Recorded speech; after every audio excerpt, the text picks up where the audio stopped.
So இந்த நிலைமைக்கு பிறகு நான் ஒரு முடிவு பண்ணேன். சரி, ஓகே, அறிவியலால் இவங்கெல்லாம் எல்லாரும் ட்ரை பண்ணி பார்த்துட்டோம். அறிவியலை வச்சு எல்லாரும் போராடி பார்த்துட்டோம். இந்த அறிவியலை மீறி ஆன்மீகத்தில் நம்ம ஒரு ட்ரை பண்ணலாம் அப்படின்ட்டு பகவான் நாமத்தை மனசில் நினச்சிட்டு, ஏற்கனவே நான் பல பதிவுகளில் சொல்லியிருக்கேன், என்னோடய ட்ராவலில் எப்போவுமே பகவான் படம் நான் கொண்டே இருப்பேன்.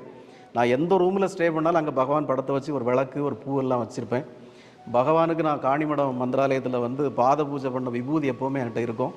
இது எப்போவுமே எந்த ஊருக்கு போனாலும், அப்ராடு ட்ராவல் பண்ணாலும், எந்த வெளிநாட்டுக்கு போனாலும் என் கூட அதை ட்ராவல் பண்ணோம்.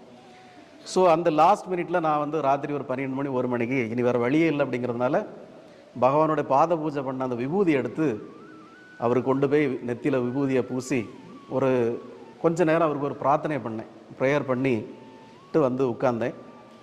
நீங்கள் நம்பவே மாட்டீங்க, அடுத்த சில நிமிடங்களில் அவர் பீஸ்ஃபுல்லாக அந்த சேர்லேயே அப்படி சாஞ்சி நல்ல புறத்தை விட்டு தூங்க ஆரம்பிச்சார். எங்களுக்கு மெடிக்கல்